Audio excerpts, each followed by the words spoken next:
Hi everyone, okay, it's Anthony Cummins here. I'm a historical researcher and author, and for you guys out there, I want to show you my new book. And by new book, I mean it is literally just been edited. Here you go. So here's the new one. This will be out in July 2020, and it's called How to Be a Modern Samurai.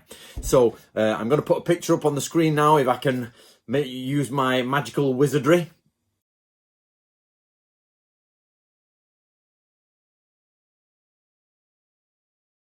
The book is now open for pre-order. You can order it now, and that means you can forget about it and it will arrive on the day. We, of course, always love pre-orders. Pre-orders are the best thing ever.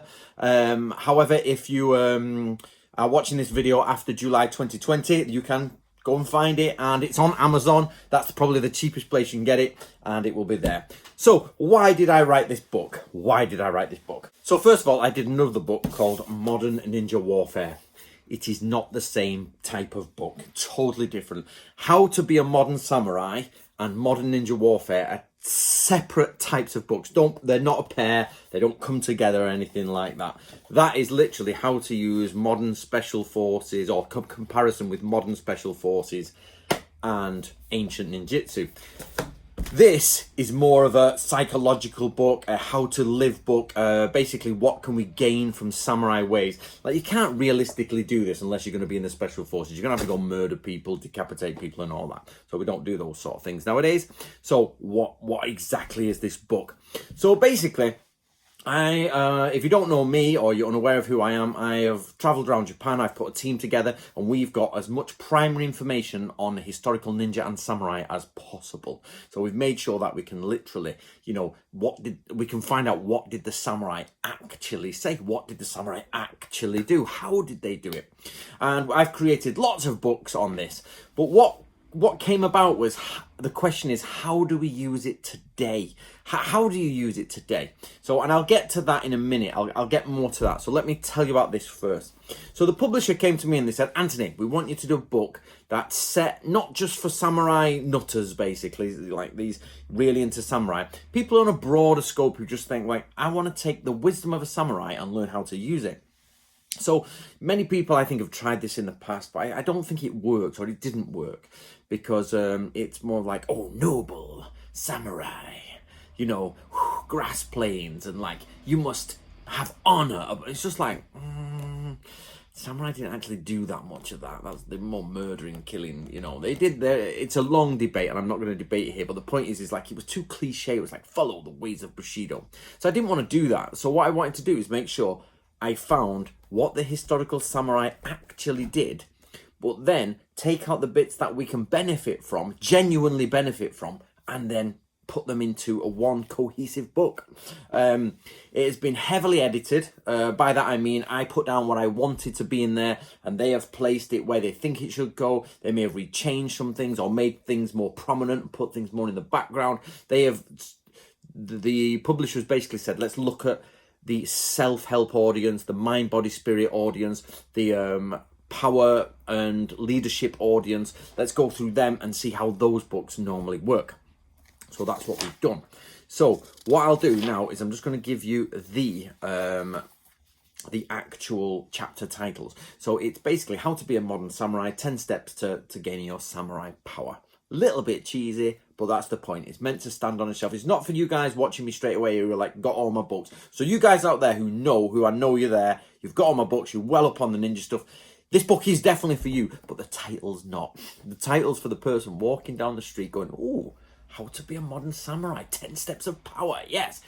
Ching, and then an arcade game, I've powered up and all that. So that's what it's meant to be like. But what we've done is hide real hard, positive information inside of that glimmer, that glamour of modern 10 steps to success, that type of thing. So the first chapter, or steps to becoming a samurai, is controlling your mind. And what I do in that is go through lots of ways in which your mind can play tricks on you, and how to basically get a grasp of that first.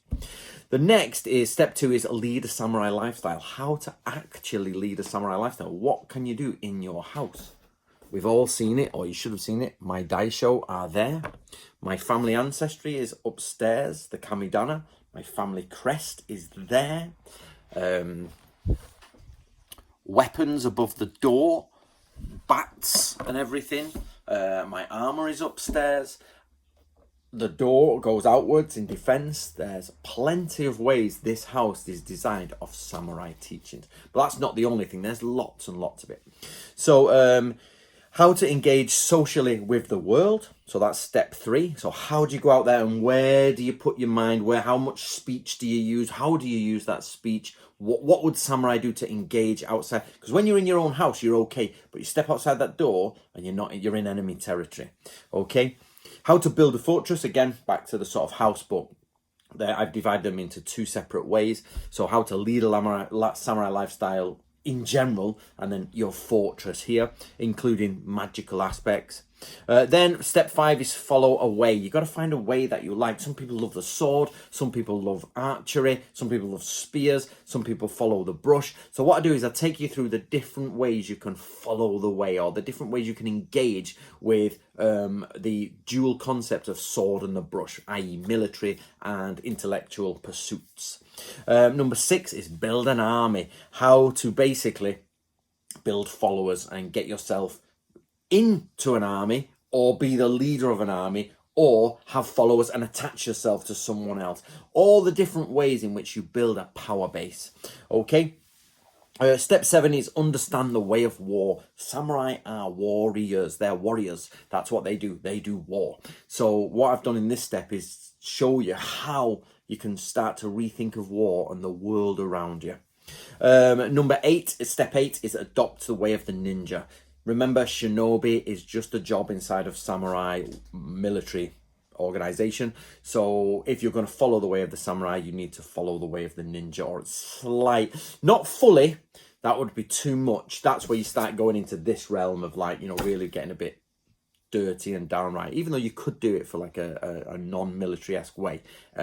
I've put the framework here in step 8, the way of the ninja. Step 9 is study samurai magic. It's one element that you've got to do is how to do the magic spells, how to protect yourself, how should you collect your magic and things like that.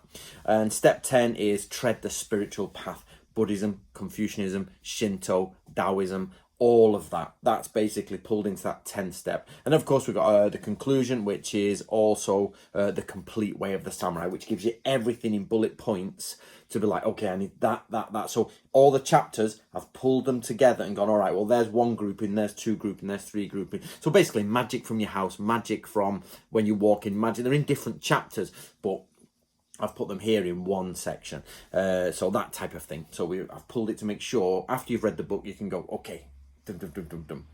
So what I was asked, I can't remember who asked it, but somebody asked me on a video a few weeks ago, is following the ways of the ninja or the samurai, historical ones, just role play? Is it just role play? And the context is they said, I said, you shouldn't really be following hand-to-hand combat ninjutsu because that's not real. It's fantasy. Putting a mask on, throwing stars, it's all fantasy. And they said, well, hold on, isn't getting dressed up in samurai gear and following the historical ways of the samurai just role play? And in a sense, I suppose it is.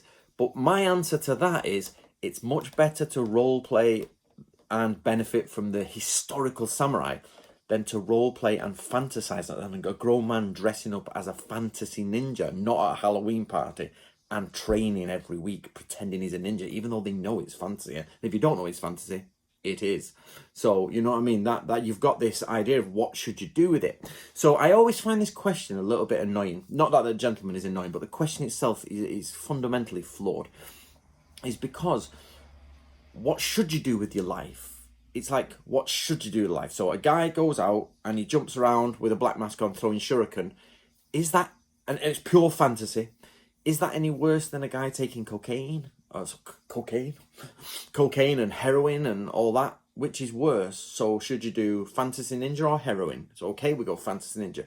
Should you watch football and eat takeaway and just watch football all day? Soccer for you Americans.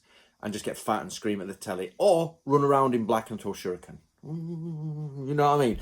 Should you watch football, get fat, eat takeaway, and fight on a Friday night against the other team? Or should you go to a dojo and study should you go to a dojo and study the control of your mind, how to lead a samurai lifestyle, engage strategically with the world, build a fortress, following a way, how to build an army, understanding the way of war, understanding the ways of the ninja, studying samurai magic, or treading a spiritual path. So, fat man on the couch with a hamburger, somebody in a dojo looking after himself with a sword, lean, talking about that. Okay? Solving world hunger as a mathematician, you know, and a chemist, or training in historical samurai. Probably that one. You know what I mean?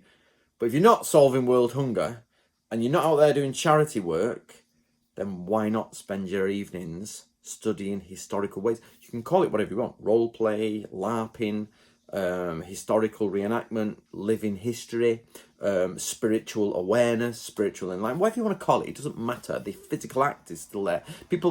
Everything, words come with connotations. They always come with connotations. So if I say role playing, everyone's like, geeky. If I say living history, people are like, okay, less geeky, but still a little bit quirky over here. And if I say spiritual enhancement, people are like, dubious or real, which one?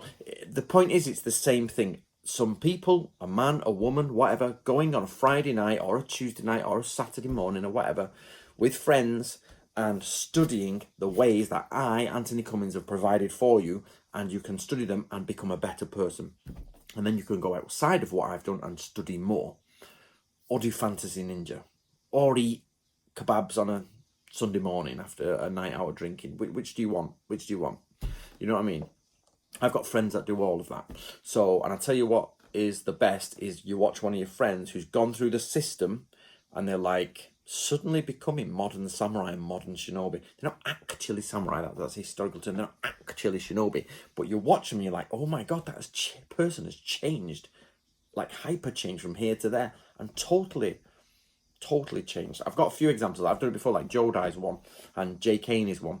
So I have to say Jay Kane, otherwise Jay Kane gets angry with me because he can't be outdone by the Jodai. Oh God, no. So if you don't know what I'm talking about, basically in my Nato Ryu school, which you can come and join me at Nato Ryu, no problem. You can become a student and go through it all. But basically, those two, Jay Kane and the Jodai, and other people, not just them, but those two as examples, have gone from like being seriously into samurai or something, but I've supplied them with the information and they've totally changed the way they've gone about everything, and suddenly they look like real samurai. You could pull a Japanese samurai out of the past and you start to see glimpses of the training between the two, and you're like, whoa, that's not role play anymore, that's not fantasy anymore, that's somebody totally aware of their surroundings, switching it on, changing the way their mind thinks, being, you know, getting more physical, understanding the spiritual aspects more, or practicality more, depending on, like JK and Andrew are different people, they have different interests. But suddenly you start to see the structure go into a proper human, and you're like, whoa, that is what samurai training is about. That is it. Now you guys can watch my videos as much as you want for 10 years, but unless you're engaging in the school Nato Ryu or in my stuff, then you're not going to be building it. Now, I'm not saying you have to be in Nato Ryu, but you've got to be doing something like that. Not just going twice a week, getting a sword out and, you know, yay, we're samurai. Actually going through the mathematics of it, looking at troop formations, understanding kyojitsu, which is like deception and not deception, hyori, pure deception, the river flows, you know, which is in and yo parts of a river. There's loads of that, loads of it. And for you guys, it all starts here with how to be a modern samurai. It's not out yet, but it will be. And that is everything I've just discussed. That's your first step right there, right there. So if you want to find your way to using the skills of the samurai and becoming a modern samurai, not a real samurai, but literally your internals and externals become like a warrior of the past, then get yourself a copy. Right, guys, I'll leave it at that. See you later.